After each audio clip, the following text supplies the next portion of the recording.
once these guidelines are approved by these 12 different bodies, we then have to go back to our research ethics boards in each of the centers where we're conducting the Canadian Fabry Disease Initiative and say, here's our new treatment guidelines for our study, will you approve them? So for this study to operate, there has to be approval by the local or regional ethics board to make sure that these studies meet international guidelines for ethical conduct of a clinical trial. And this approval here could take a considerable period of time. So it's a very unwieldy process, unfortunately, that we've been saddled with in terms of getting approval for any changes to our guidelines since the CFDI study started in 2006. And so there are some issues with this. We have submitted updates. We do these annual guidelines updates, and I'll show you what some of the more recent versions are in a couple minutes. And we have submitted a updated set of guidelines based on new evidence in the literature as to who we're going to treat, who we're not going to treat. And that went to CIHR in April 2009. And so far, we've really heard nothing back except from one of the manufacturers. And in conversation with some of the provincial government officials, they don't seem to have received their copy or don't seem to know where their copy went to. So unfortunately, here we are a number of months later, and there's not much happening. So clearly there needs to be some improvement in this whole process. It's unclear within each provincial government who's responsible for making the decision. The process is clearly not transparent, and I don't know whether our submissions will ever get approved. And is there an appeal mechanism if there's something we might disagree with? It's really unclear. And certainly there's no defined timeline for how long these governments have to decide about this. And really the issue here boils down to finances. Because if we have new guidelines that might expand the criteria for treatment of Fabry patients, then there would be more patients on treatment and therefore a greater cost. So I think this whole issue around having the provinces have to approve these guideline changes is that it boils down to money. And they would be saddled with a much larger cost for this that they haven't been able to plan for or budget for, and then they're going to end up in a shortfall. So I can see where they're coming from on this, but we still have a very unwieldy, unworkable situation here in Canada with respect to this. And we're in the process of negotiations on a new agreement between government and industry to fund the next 3 years of the Canadian Fabry Disease Initiative study. So I hope that the next agreement would certainly give an opportunity for negotiating perhaps a different way of approving these protocol changes, because right now it's not workable. And so what might be these possible solutions? Well, we might be able to define a timeline for a decision, maybe 30 days, at least tell us who the decision makers are within each government, make the decision process transparent so we know how this is done, who's doing it, and we suggested that a management committee be struck that would be empowered to make decisions for all the governments without having to go back to each one. But I think the cost issue is a major issue that will have to be looked at.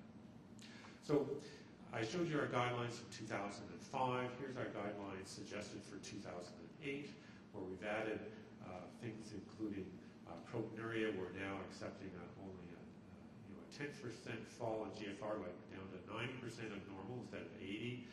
Some evidence of abnormal tubular function, high blood pressure. In terms of the heart,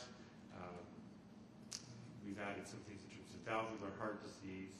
And we recognize that some patients may show progressive thickness in heart muscle over many years before it actually reaches the abnormal level, and that this progressive increase, even if it's within the normal range, would be an indication for enzyme replacement therapy. We recognize that a sudden acute hearing loss is akin to a stroke and would be an indication for enzyme replacement therapy.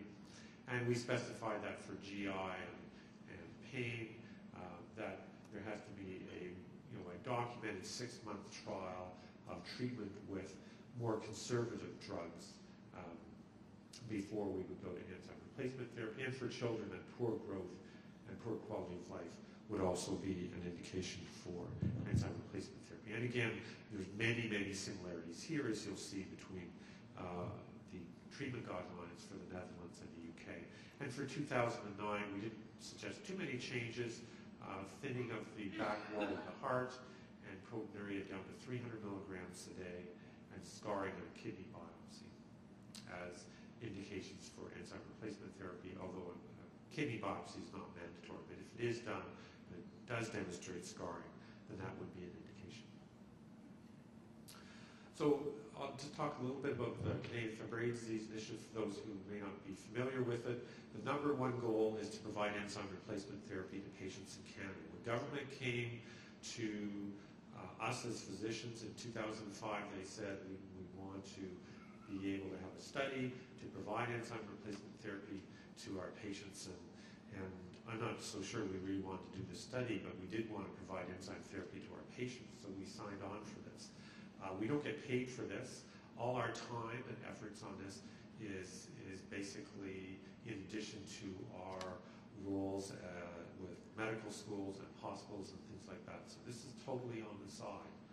We do not receive any sort of compensation or remuneration for this. So we wanted to provide enzyme therapy to our patients. That's why we agreed to do this study, even though we recognized at the start that there were some issues around study design, funding of all this that are less than ideal. And as well, it helps provide some support for expert care for patients in Canada with Fabry disease. So because we're doing this study, it does allow us to have nurse coordinators. It does help us provide care to patients in Canada. And we want to acquire additional evidence, sufficient evidence to assure long-term funding of enzyme replacement therapy in Canada. So that's why we're collecting all these data on patients, and there's issues around safety, so we're monitoring that with antibodies and other things. And in addition, the unique aspect is that it's provided us an opportunity to compare one drug versus the other at standard dose to determine if there is a difference between these drugs. And so all patients with Fabry disease between the ages of 5 and 85 are eligible for this study. And we have indeed tried to enroll every single patient in the country. We haven't quite got there yet, but we're working on it. We certainly have the majority of patients. If they meet our current treatment guidelines and if they provide consent, then they end up in one of the two areas. If they were on enzyme replacement therapy prior to the start of this study, they continue on whatever type of enzyme replacement therapy they were on. If they are patients who have never received enzyme replacement therapy, then they are randomized to one of the two drugs. And by randomization, that means that the physician doesn't get a choice, the patient doesn't get a choice. And we are restricted to standard dose, standard licensed dose of these drugs by law. If patients don't provide consent, and there are some patients in Canada who we have offered enzyme replacement therapy to who have said, right now this isn't the time for me, no thanks. But the offer still stands, but if they don't provide consent, then they end up in what we call our natural history study. These patients are followed just as they are in the UK and Netherlands, but they aren't given enzyme replacement therapy. Should their situation change, they either change their mind or their situation deteriorates and they meet our treatment guidelines, then they can be consented and randomized into these other two groups and receive enzyme replacement therapy. And indeed, we do have patients that do transition. One of my patients just transitioned on Thursday this week, so will be receiving enzyme replacement